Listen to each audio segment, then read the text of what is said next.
Welcome to the Triple P podcast, Preds, Pucks, Pinoys, hosted by Justin Bradford and Matt Best. Hello and welcome to Triple P, Preds, Pucks, Pinoys. This is Justin Bradford, along with Matt Best. It's been a while. We had to just decompress a little bit from the Stadium Series, and Matt had a banger of a weekend that weekend. Oh. He started a new job. He's moving as well. I mean, so many things are happening in his life that it was good to take a little bit of a breather for him after that big trip, right, Matt? Yeah, I mean, the big trip was honestly one of the most fun sports trips I've ever done. And it's not, this is going to sound so corny. It's not because of the game. It's because of the people. I mean, from start to finish, like, we had our boys' date. I got to hang out with Kyle Perkins the whole weekend. It was so much fun. I mean, I could go on and give shout outs to everybody, but I mean, anyone who made an appearance, I do want to give special shout outs actually, because people did make my weekend.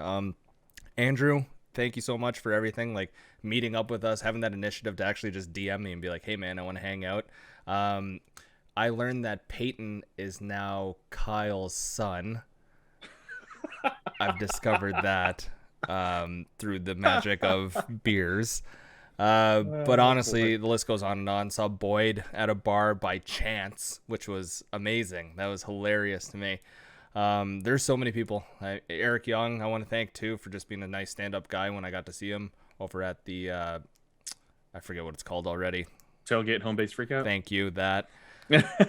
Glenn, like, so nice seeing her. That was amazing. There's so many people. John, just getting to hang out with him and finally put like a person to the face, or not the face, but the Twitter account kind of thing. Yep. Like, everyone was phenomenal. There wasn't one negative person highlight of it all. It was good. It was good. I mean, you fattened me up. You fed me some good food. I will say my favorite part of the whole trip was when we were at your house and we had to go back to your place. And you had to go get tickets, I think it was, or something. You had to go get your other wallet. Yeah. And while backing up, you just hit the hell out of your garbage can more than once. And then you were like reaching out and pushing it. And it was the funniest shit I think I've seen in a very long time. It was just an awful angle, and then we were late. Yeah. And I thought we were on time. Oh, yeah. I think people need to know about that day. I mean, after the Stadium Series, oh, Jesus, I have a story about Kyle and I ordering pizza. That's not great. I'll tell that one in a bit. But after the Stadium Series, I mean, I'm hungover. We go out for Filipino food, and I'm very hungover. Everyone who was there, like, Daniel saw me, and that was the first time that I ever got to see Daniel. And I'm looking at him like, I feel like hell. And Daniel and I talk a lot, like, through DMs. I'm like, this is such a shitty way for me to feel when it's our first time meeting. But he's also the man. That was so nice meeting him too. And I'm there just scarfing down food and trying to feel better. I ate my rice first, trying to build up a base.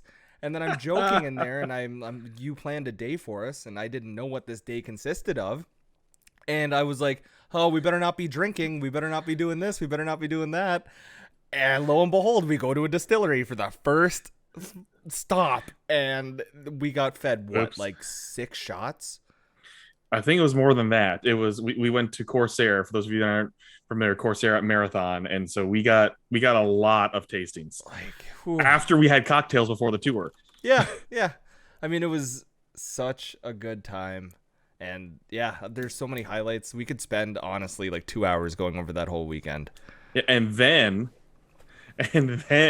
went to Yazoo tap room where of the new one, still new in Madison, where we were the only people on a tour. So we had basically a 2-on-1 tour with the tour guide there. And so we got plenty of beer during that. Which made me piss plenty of times. And had to sober up before we drove because we had all that liquor. And then I was fine. And then had beer. And had to get buffalo chicken dip, and then you had to get a COVID test. Oh yeah, my $250 COVID test for my flight home, where the restrictions were lifted the day after. That was really fun for me. That was top notch. Are you having a beer? Yes. I don't think I've had many drinks since the Stadium Series. Okay, things well, going on. speaking of drinking, Hold on. Afterwards, after all that, went to Honey Fire Barbecue, which was unreal. Yep. That was so Yeah. good. I usually, like, when I'm home and I don't want to cook, there's like a barbecue place that I order from. It hasn't even crossed my mind. There's no point. It won't compare. because it's probably not like barbecue.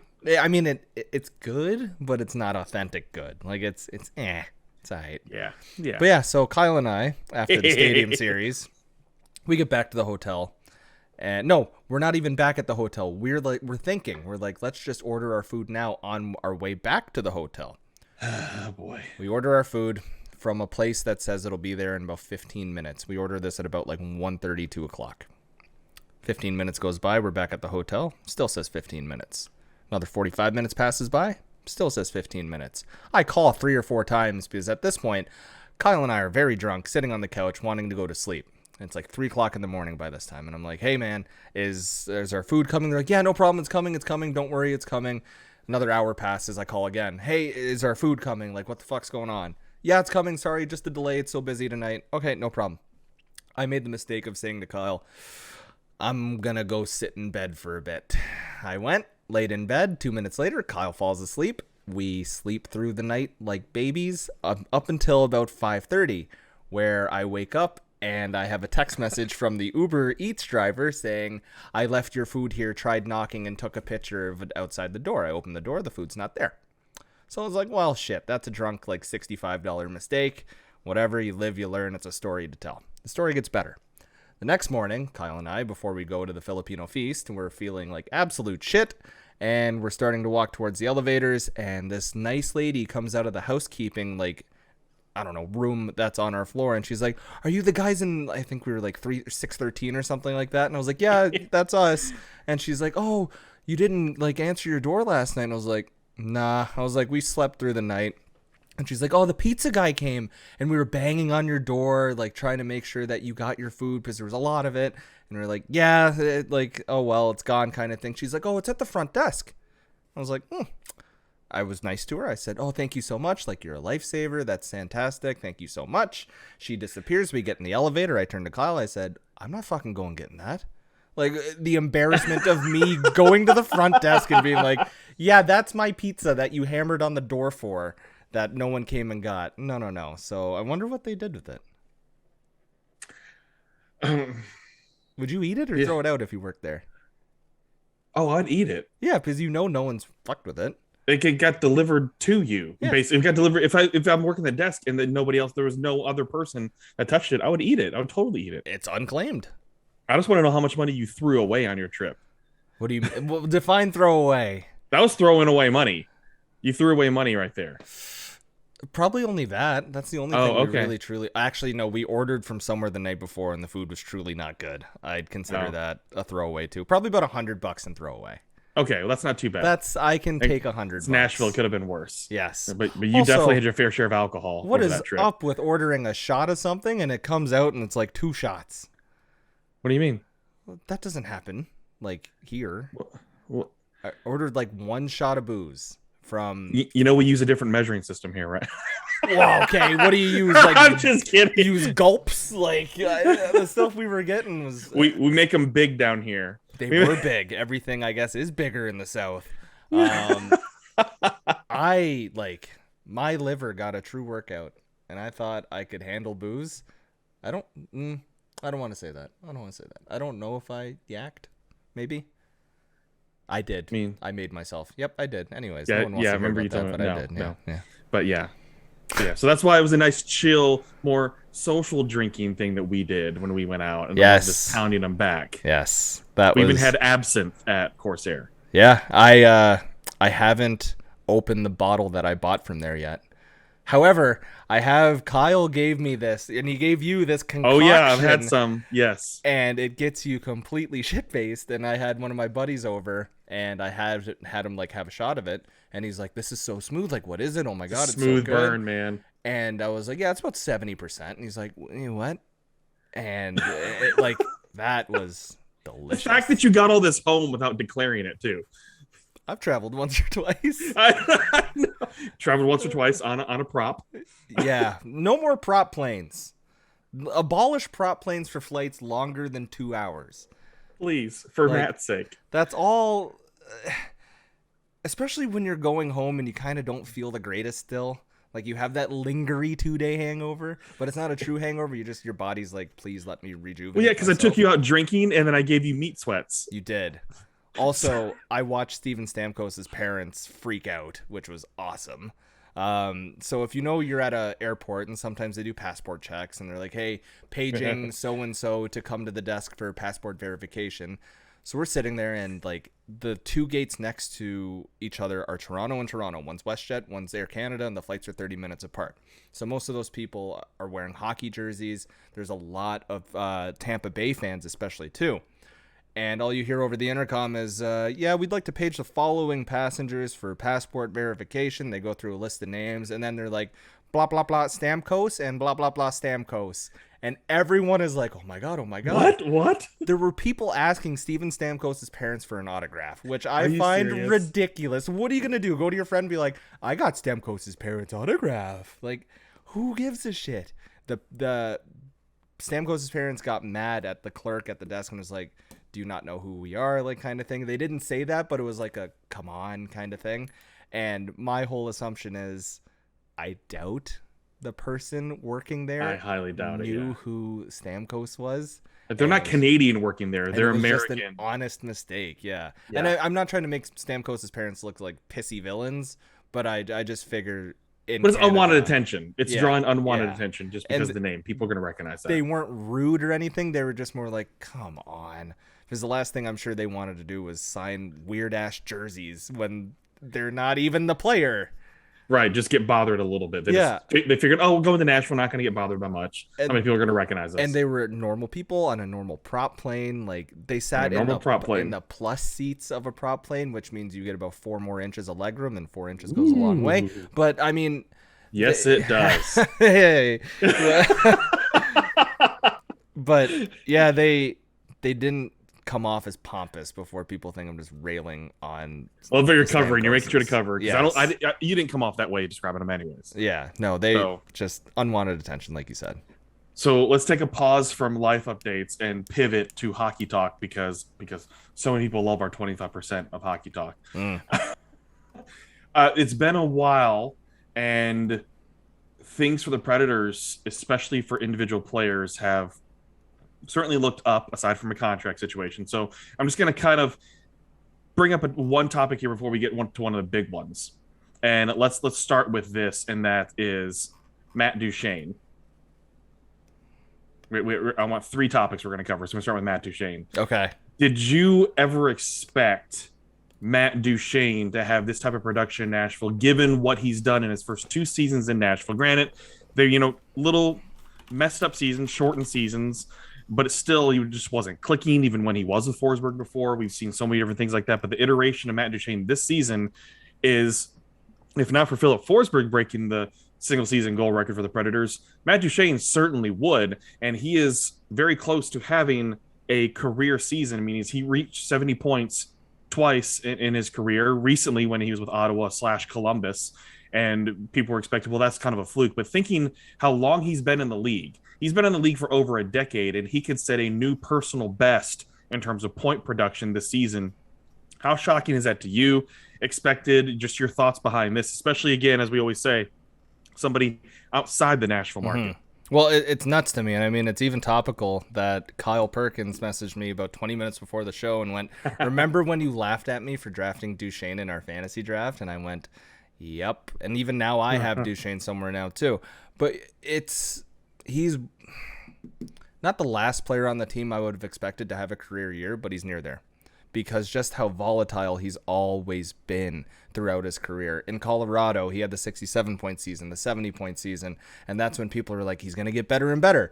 Then he had a nice stretch of years with Colorado where he wasn't the greatest, 55 points, 59, 41, and then he had that 70-point season with Ottawa and Columbus where everyone's like, yeah, well, he in Ottawa was the man. Like, he was the guy that had to score the goals. In Nashville, he's never had to be the man. He's just been paid like he's the man. It's always been Forsberg's there, and I'd even put RV over him when RV was with the team. And Duchene was never supposed to be the man. Now they're giving Duchene the opportunity to be the man and play on the first line with people who he's found good chemistry with. I still don't think from the beginning of the season that it was a formula set up, but I do like for success. But I do remember you and I talking like you either have to play him on that first line and give him the cast he needs, or he's a third line center making $8 million. I'm very glad that he is the former and not the latter of those two that we laid out. It's next season. I mean, I'll say this now. I don't think he's going to do this again. It's hard to repeat something like that. It's also hard to predict because you don't know what's going to happen with Phil. You don't know where he's going to end up. And I mean, that's a topic in itself too. But that's coming up. 34 goals is wild to me. And it's because the style that the Preds are playing right now is very reminiscent of the early Colorado days when he was there, where it's crash and bang around the net, crash and bang, and then one person kind of gets to be fancy with it. And Matt Duchene's been really good on the puck this year and even better off the puck in order to get to good situations. I don't know what it is. I don't know what he ate. I don't know what's in his Wheaties. He's shooting an ungodly 19%. And to put that into perspective, the last time he scored 70 points, he shot 21% with Ottawa, shot 8.7 with Columbus that year. But his shooting percentage, they're letting him shoot the puck. He'll finish with over 200 shots, which has led to success for him. And when you think about it too, it's late in the season, and his shooting percentage is that. Yeah. I mean, it's less than 20 games left in the regular season. And at a point in time, I think it was like in January, like, okay, things are going to cool down. Things are going to cool down for some of these players. For some players in the Predators team, things have not cooled down. If anything, they just increased. And that leads up to the next one, which is Roman Josi.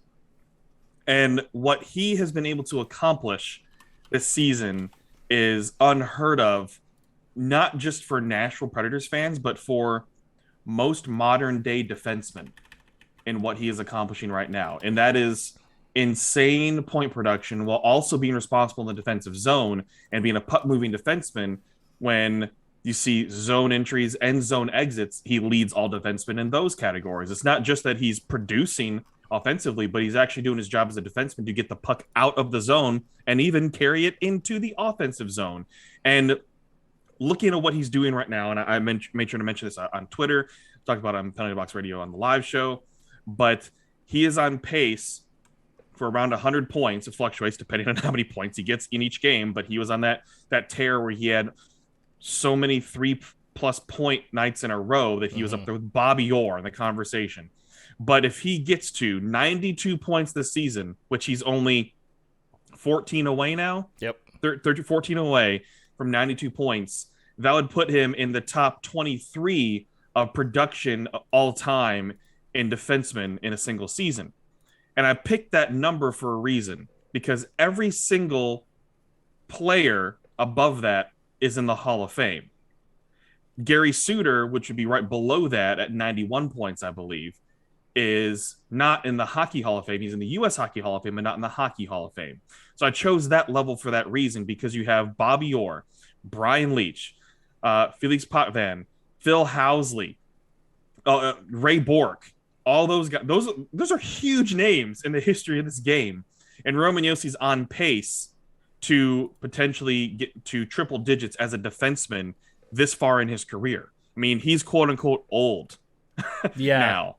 And the way he's producing is ungodly, to where and this is what I'm bringing up to the discussion point. I'm saying my piece before I get to you, Matt, is that in the way that he's taken over control, not just point production, but other stats, more and more national people need to be talking about him for the Norris Trophy, aside from Cale Makar, and not taken away from Cale Makar by any means. They're both elite. And Cale Makar, with his age and everything, is going to win at least one Norris Trophy. It'll be him and Adam Fox for years. Yeah. And so that's going to be there. And that's, again, not to take away from him, but you look at the production, it's Roman Josi right now and what he's doing, because Roman Josi also, if he, I think, creeps up a couple more spots overall in points for the NHL, should be in the Hart conversation if he gets into like top 4, top 5, just because of what he's doing as well too.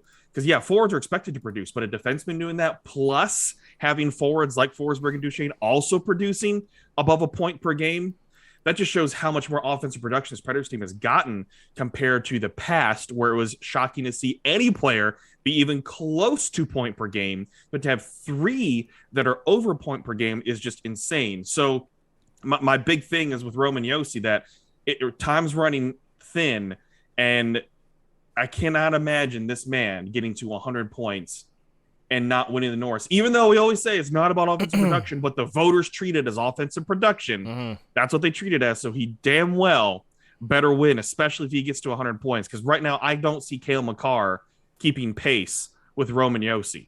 I want to circle back to the Hart conversation first. Okay. If Roman Josi can crack top 5 to top 6, he's 7 right now in points scored. He needs serious consideration.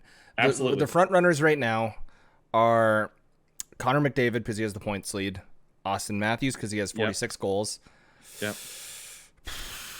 I'd put Roman Josi. Then it gets tricky. It does get tricky because do you go with a Shesterkin who, had a lot of good games, but he's floundered a couple recently, or do you go with the Roman Josi there? To me, I think you go with Roman Josi. The only reason Jonathan Huberdeau will not be in consideration among serious consideration is because assists aren't sexy. And they never have been, and they never will be. You can, there needs to be a stat where you can look at primary assists and people can actually give a shit about that. But nobody really digs into that. According to betting odds, Roman Josi has been 4th and 5th at a lot of places.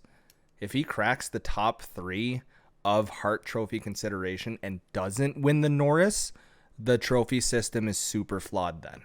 Absolutely. My cutoff will be if Josi finishes the year among sports books as the 4th highest odds to win the Hart and doesn't win the Norris, something's wrong. As of right now, the only thing stopping Josi from winning the Norris is himself. Yeah. That is it. Nobody else. He cannot blame anyone else. I do think Cale Makar does have a chance, though, to creep up to him, but he's got to make it within a point or 2 in order for there to be a conversation of who is more deserving of the Norris. And then I think the tiebreaker goes to, well, the Avs are supposed to be good and the Preds were supposed to be very mediocre.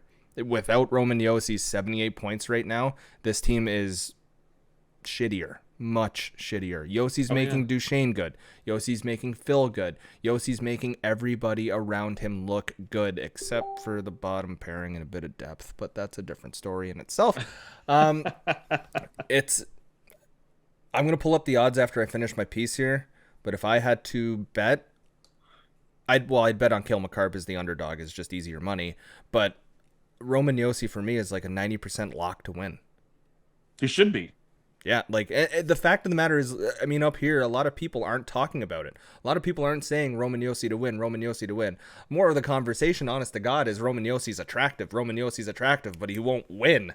Which, he is a good-looking dude, but you got to give him consideration to win the Hart or the Norris.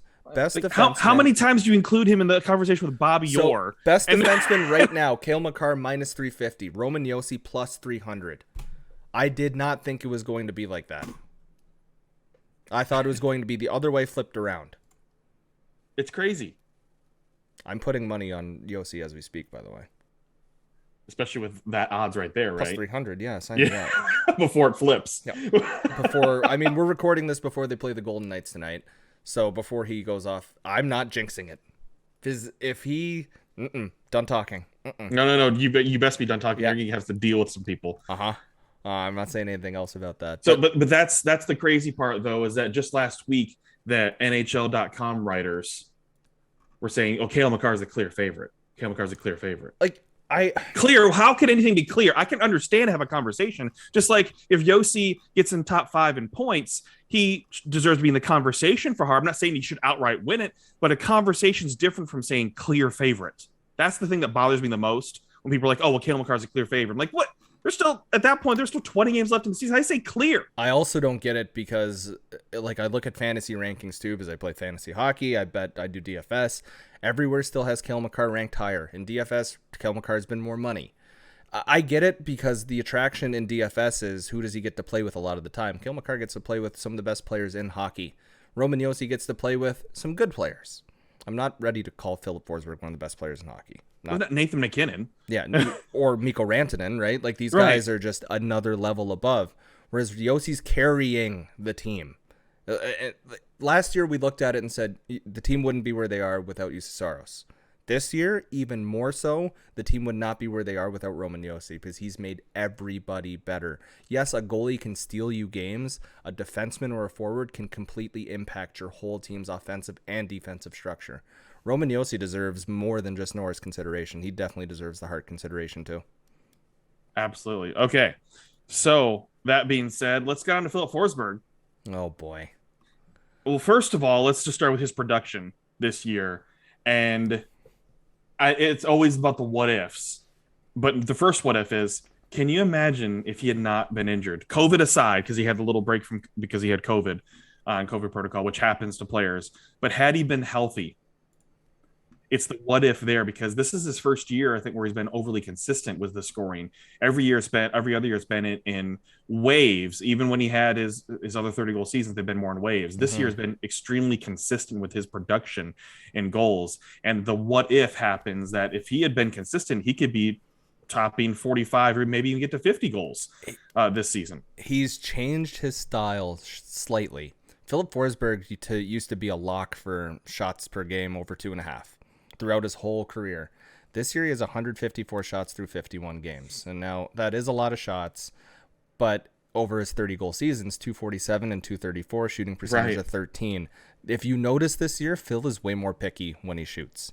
He waits until he has an actual shot at the net and isn't going like, all right, and wasting an opportunity and just firing it at the logo. He's shooting 22.7%. Which we talked about Matt Duchene is nuts.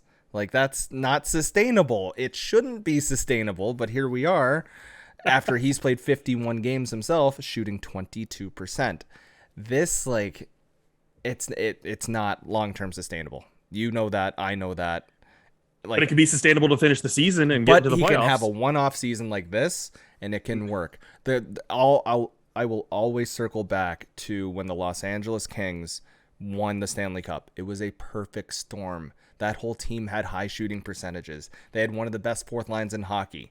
They had the best goaltender at the time. Yeah, I was going to say goaltending. They had it all click at the same time. I am not saying that the Preds are going to go on an LA Kings style run. They have blue line problems still. Do they ever? I'm just saying that they have the key components where in a Cinderella season, they got most of it. In terms of longevity, my outlook on this team going into next year is very similar to what it was this year. Fringe bubble playoff team. Because things have clicked so well this season. Right. And there's so many question marks going to the offseason. I'm excited to chat this offseason because we're going to talk about Phil every day. Every single day. So before we can get to that, all kind of relative to Forsberg trade deadline day, the one actual NHL move they made was trading for Jeremy Lauzon. Second round pick. Yeah. I mean, I don't think people realize because they see just like Davies is supposed to be Jeremy Davies. Right. Davies. Whatever. I mean, the accent marks are there just for Lauzon. Jeremy Lauzon hauling up the puck. But a second round pick. And we've been addressing this. I've been asked every single time I've done an appearance on radio or whatnot. What do you think the Preds need? What do you think the Preds need? I'm like, depth on the blue line, but I don't want them to give up anything more than a fourth. That has been the consistent thing I've been saying for 3 weeks leading up is that roll with what you have, but build up some depth, get a veteran defenseman that maybe even be a rental, but pay no more than a fourth because I don't think it's worth it. You still need to continue to rebuild the cupboard. And what does David Poile go out and do? He sends a goddamn second round pick for a third pairing defenseman that, yes, is an RFA. And people are like, yeah, but it's not a true rental. It's a rental. It is a rental. There's no guarantee. There's no guarantee. Even though it's an RFA, yes, you have the rights. You can qualify them and whatever you want. They can hold out if they want to. We've seen that happen where holdouts have happened. Ryan Ellis being one of them. It's not a guarantee. Not worth a second round pick. I'm sure hopefully people saw the numbers. He is serviceable. This is nothing against Jeremy Lawson. There's nothing against him. It is against the price they paid for him, because he is something that they can use as a third pairing for depth. Absolutely. My problem is the price they paid for this, because a second-round pick is valuable in this upcoming draft. So, quickly, Jeremy Lawson, I'm just going to call him by his super fun name like that. I firmly believe David Poile went into this trade and went, he was drafted in the second round, therefore worth a second. Here you go. That's the only explanation I can come up with. He's 24 years old. What you see is kind of what you're going to get, barring this weird late bloomer thing and that's fine. Which is, yes, and I mean, case in point, Michael Bunting is 29 years old, I think, around there, or 27, something like that, and he has been pretty good as a late bloomer, but there are only so many of them, and they typically come out of nowhere. The fun thing that I've been doing is, if you go to Google and you type in NHL 2022 draft, I'm going to read just some of the things. The 2022 draft class appears to be a strong one. Certainly, it's miles better than the 2021 group. Let's read you another one. The 2022 NHL draft is a very exciting group of talent. I don't know if you remember, but the 2021 draft, people are ranking it as one of the worst ever. People have been saying that a lot of the prospects in the second round that are slated to go in this draft could have been first round talents as high as pick 15 last year. Yep. So I didn't understand it whatsoever. It's the biggest and grossest overpay of the day on trade deadline when you look at what other players were going for. I mean, the Leafs basically traded for Mark Giordano half his salary and more for 2 second-round picks. What? If that's the bar, and I know that trade came after, what David Poile must see something in Lawson that nobody else sees. Nope. He just, I have a feeling that it was one of those things that they probably heavily scouted, and that's what we need if Borowiecki keeps getting injured. Someone that's going to hit and that can play in the PK, which again is fine. Those are fine qualities for what they got. The player is not the problem. The price is the problem. I'm trying to find, do you remember how early in the day they traded for him? It was early, right? It was pretty early. I would say maybe 10:30 or 11 a.m. So there were still hours left in the trade deadline. The only thing I can think of is he panicked and just went, Maybe, but and I mean, I stand corrected. Oh wait, no, I don't. I don't stand corrected. but that's the thing that is just so weird to me is a second. I mean, Seattle fleeced them. I do stand corrected. This trade was after the Leafs trade. Just had to clarify. Okay. That. But still, then. That makes it even worse for David Poile. Did he just see 2 second-round picks? Colin Blackwell, Mark Giordano the other way, and David Poile's like, I also have a second-round pick. Let me spend it. If it had been a fourth, we would not be having this conversation. Be like, you know what? Okay, I would have rather been a fifth, but okay. The price the Leafs paid is because they need to make a playoff push past the first round. Therefore, 2 second-round picks make sense. The Predators are fringy right now, and Jeremy Lawson isn't a Mark Giordano. He isn't a Colin Blackwell. He's not going to be an immediate impact player. He's not going to step into the lineup and go, yep, we're immediately better. The second round, if this was a fourth-round pick, this would have been fine. A third-round pick, probably scratch my head a bit. A second-round pick is downright in a deep draft. Stupid. In a deep draft. There's no defending that. That's among the strikes that David Poile has accrued over us doing podcasts together. This one's way up there in terms of what are you doing? I know. And it's crazy to think, well, it's just it's a minor trade, but it isn't when it's a deep draft coming up. You second round picks have so much value in this upcoming draft. Therefore, it should have been a higher caliber player if you were going for that, not a depth player. He's total depth player, and I cannot see him playing above third pairing unless there's some major injury going on. When you have Ekholm, Fabro, Carrier, and Josi in there, why? Why? The Predators have so many players around that same age where it's, we got to give him ice time. We got to give him an opportunity kind of thing. It's just the people in the system already are better. Right. They acquired Frederick Allard got sent out. They never gave him a chance. Yeah, and between the two, they're pretty similar in terms of value they bring to the team. It's mind-blowing. So moving on from that, it was one of those things. I made an appearance in SiriusXM NHL on Sunday with Dennis Bernstein and David Pagnotta, where they're doing their trade deadline special, and was asked about Forsberg. What I thought is I think they're fairly close, but I'm not sure if it's going to get done and all this kind of stuff. Well, David Pagnotta says, I'm pretty sure it's not going to get done and they're just going to roll with it. As they already kind of knew, just like what was said trade deadline day, everything. And I went, well, David, you just made a lot of Preds fans start sweating. And it's true, because now everyone's just on nerves because it didn't get done. Now, I do believe this time around, because it hasn't been a he said, she said situation like it was with Ryan Suter a decade ago. Forsberg, I do believe, wants to be here because he's comfortable here. He can be successful here. And the team is trending up. The team was trending the other direction and they were having a very shitty year. I wouldn't believe a word of that, because it's like, why would you want to stay in a situation where it's a rebuild? Right now, with the way they've actually built, surprisingly enough, at least they can trend up. Not saying they're going to cup contender next year, but you have Juuse Saros. You have Roman Josi. If Matt Duchene can even get, 75% of what he's done this season, they're fine. Same with Ryan Johansson. Same with Mikael Granlund. All that. And if Tanner Jeannot can just be consistent and being a 20-goal scorer, like a power forward Craig Smith, anything like that, the trend is up because you can have more young talent come in. And Philip Tomasino is continuing to find his way and is projecting very well to be a great second-line winger, I think. Yeah. For this team.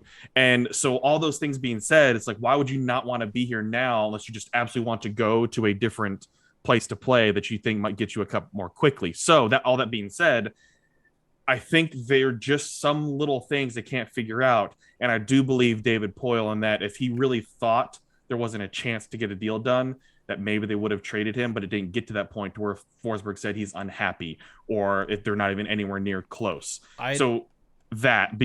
All that being said, it's still bad they didn't get it done because they've had all this time to get it done. Just like Matthias Ekholm made it a point to say, I want to get this done before the season starts, so I'm not getting bothered about it all the freaking time. They got it done the day that, like, when a season started, they got it done. Now you have all the way through July to worry about Filip Forsberg and just get the damn thing done.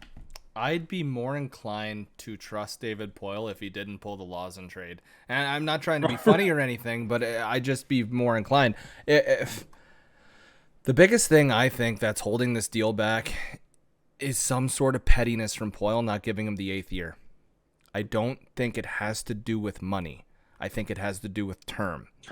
Everybody's been saying that too. And I think Forsberg knows he can go get 7 years and the money he wants at the end of the season. So between now and a UFA season, David Poile has to step up. I can almost guarantee you the money is fine, because David Poile has shown that someone can go up to him and say, I want this much, please. And he doesn't learn from his mistakes.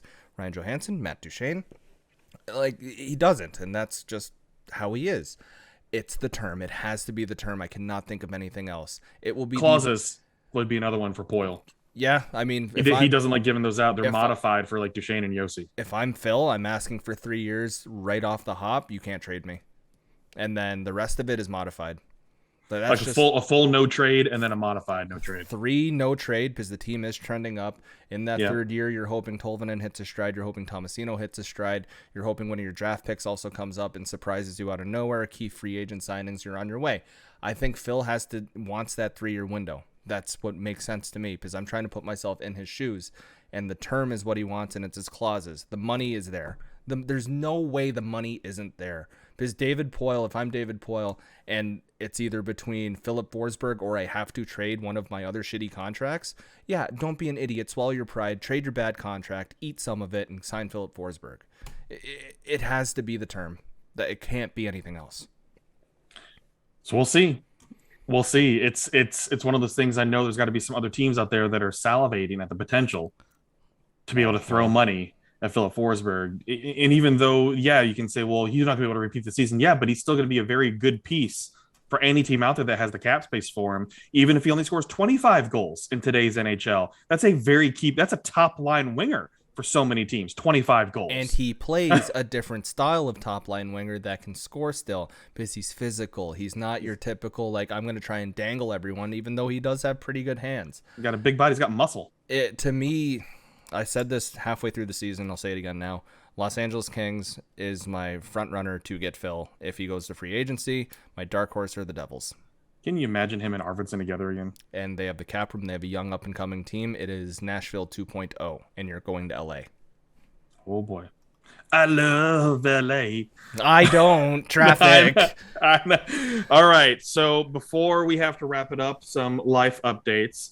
Matt, first of all, congratulations on your brand new job. Thank you. That is exciting. What are you doing, and who's it with? If you're willing to talk about it, yeah, that's fine. What's going on with your life? So I left Sportsnet, and anybody near me knows why. It's much better for my life and mental health is why I left them, and career growth too. I'm now with a company called Snap Call Media, based out of Vancouver. The beautiful part of that is I am forever work from home now. I just have to work a little later than normal for start hours, which I stay up until 3 anyways. I am the head of content there. They are basically like complete strategists and producers, and they're doing gambling content at like 888 Casino. They're doing gambling content on WSN. Like, we're in charge of different podcasts. We're in charge of different like executables.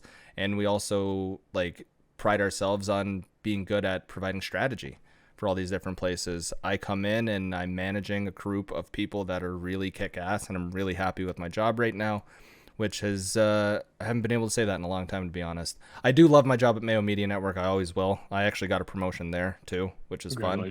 Thank you. I am now a director. That's a very weird title, but I like it.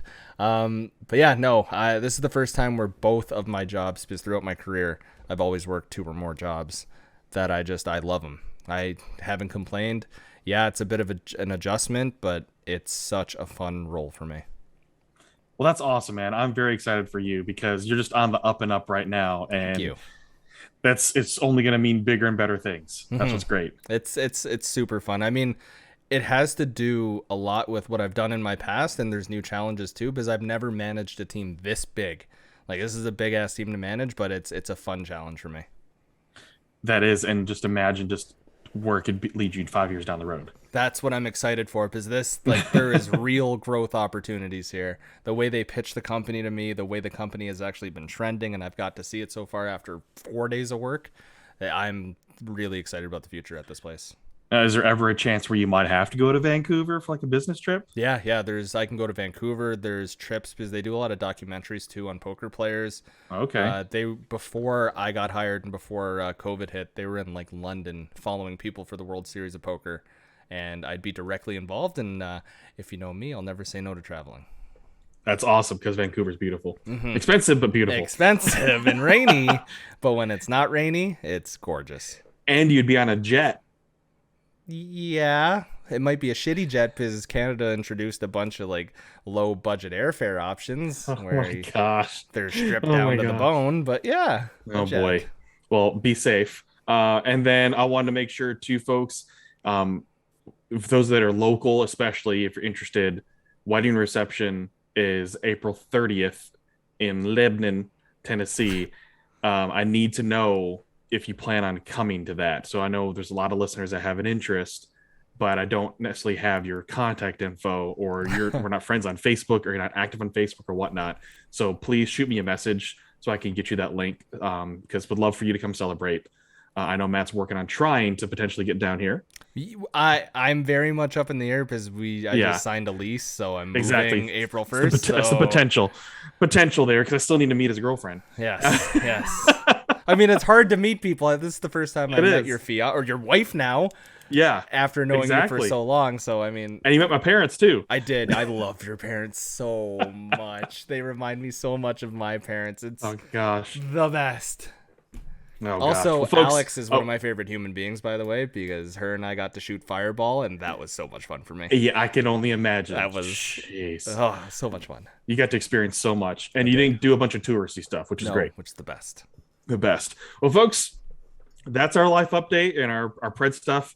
We'll try to record again a little bit more soon. This hasn't been recording. I'm just kidding. Welcome back to the show. Oh, you son of a bitch. That was fun for me. He's Matt Best at best of Matt _asshole. And there's also Triple P podcast _ I'm at Justin B. Bradford. Oh, I got you. That was fun. Yeah, watch the video for my eyes. They look like a white person's. Bye. Bye.